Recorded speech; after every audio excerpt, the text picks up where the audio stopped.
राधे राधे भक्तों, आपका बहुत स्वागत है आपके अपने चैनल दिव्य दर्शन बाय मंजू में। आज आप सुनेंगे आश्विन मास कृष्ण पक्ष की पितृ एकादशी यानी इंदिरा एकादशी व्रत की कथा। इस कथा को आप अंत तक सुनिएगा और अगर आपको ये कथा अच्छी लगे तो इसे लाइक कीजिएगा और आप मेरे चैनल पे नए हो तो प्लीज मेरे चैनल को सब्सक्राइब करना मत भूलिएगा।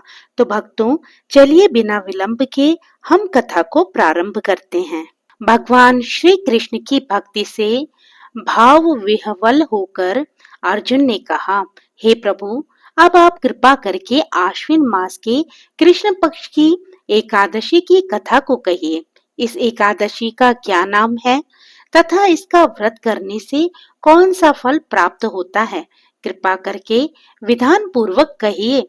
भगवान श्री कृष्ण ने अर्जुन से कहा, हे धनुर्धर, आश्विन माह के कृष्ण पक्ष की एकादशी का नाम इंदिरा एकादशी है। इस एकादशी का व्रत करने से सभी पाप नष्ट हो जाते हैं, नरक में गए हुए पितरों का उद्धार हो जाता है।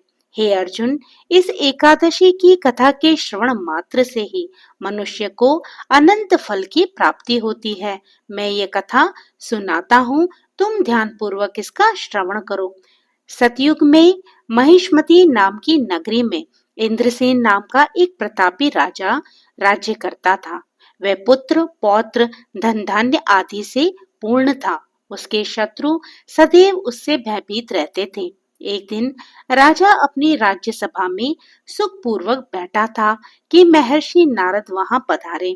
नारद जी को देखकर राजा आसन से उठे, प्रणाम करके उन्हें आदर सहित आसन दिया। तब महर्षि नारद ने कहा, हे राजन, आपके राज्य में सब कुशल से तो हैं। मैं आपकी धर्म परायणता देखकर अत्यंत ही प्रसन्न हूँ। राजा ने कहा, हे देवऋषि, आपकी कृपा से मेरे राज्य में सभी कुशल पूर्वक हैं तथा आपकी कृपा से मेरे सभी यज्ञ कर्म आदि सफल हो गए हैं। हे महर्षि, अब आप कृपा करके ये बताइए कि आपका यहाँ आगमन किस प्रयोजन से हुआ है? मैं आपकी क्या सेवा कर सकता हूँ? महर्षि नारद ने कहा, हे नृपोत्तम, मुझे एक महान विस्मय हो रहा है कि एक बार जब मैं ब्रह्मलोक से यमलोक गया था, तब मैंने यमराज की सभा में तुम्हारे पिता को बैठा देखा। तुम्हारे पिता महान ज्ञानी, दानी तथा धर्मात्मा थे, किंतु एकादशी व्रत के भंग हो जाने के कारण यह यमलोक को गए। तुम्हारे पिता ने तुम्हारे लिए एक संदेश भेजा है। राजा ने उत्सुकता से पूछा, क्या संदेश है महर्षि? कृपा करके यथाशीघ्र कहिए। राजन, तुम्हारे पिता ने कहा है कि हे महर्षि, आप मेरे पुत्र इंद्रसेन, जो कि महिष्मती नगरी का राजा है, के पास जाकर एक संदेश देने की कृपा करें कि मेरे किसी पूर्व जन्म के पाप कर्म के कारण ही मुझे ये लोक मिला है। यदि मेरा पुत्र आश्विन माह के कृष्ण पक्ष की इंदिरा एकादशी का व्रत करे तथा उस व्रत के फल को मुझे प्रदान कर दे तो मेरी मुक्ति हो जाएगी। मैं भी इस लोक से मुक्त होकर स्वर्ग लोक में वास करूंगा। इंद्रसेन को अपने पिता के यमलोक में पड़े होने की बात सुनकर महान दुख हुआ तथा उसने नारद जी से कहा, हे नारद जी, ये तो बड़े दुख का समाचार है कि मेरे पिता यमलोक में पड़े हैं। मैं उनकी मुक्ति का उपाय अवश्य करूंगा। आप मुझे इंदिरा एकादशी व्रत का विधान बताने की कृपा कीजिए। नारद जी ने कहा, हे राजन, आश्विन माह के कृष्ण पक्ष की दशमी के दिन प्रातः काल श्रद्धा पूर्वक स्नान करना चाहिए। तदुपरांत मध्याह्न काल में ही स्नान करना चाहिए। उस समय जल से स्नान कर श्रद्धा पूर्वक पितरों का श्राद्ध करें तथा उस दिन एक समय भोजन करें। रात्रि को भूमि पर शयन करें। इसके दूसरे दिन अर्थात एकादशी के दिन नित्य कर्मों से निर्वृत्त होकर स्नान आदि के उपरांत भक्ति पूर्वक व्रत को धारण करें तथा इस प्रकार संकल्प करें, मैं आज निराहार रहूंगा एवं सभी प्रकार के भोगों का त्याग कर दूंगा। तदुपरांत अगले दिन भोजन करूंगा। हे ईश्वर, आप मेरी रक्षा करने वाले हैं। आप मेरे उपवास को संपूर्ण कराइए। इस प्रकार आचमन करके मध्याह्न काल में शालिग्राम जी की प्रतिमा को स्थापित करें तथा ब्राह्मण को बुलाकर भोजन कराएं एवं दक्षिणा दें। भोजन का कुछ भाग गाय को अवश्य दें।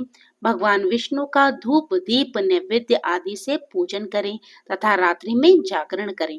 तदुपरांत द्वादशी के दिन मौन रहकर बंधु बांधवों सहित भोजन करें। हे राजन, ये इंदिरा एकादशी के व्रत की विधि है। यदि तुम आलस्य त्याग कर इस एकादशी के व्रत को करोगे तो तुम्हारे पिता अवश्य ही स्वर्ग के अधिकारी बन जाएंगे।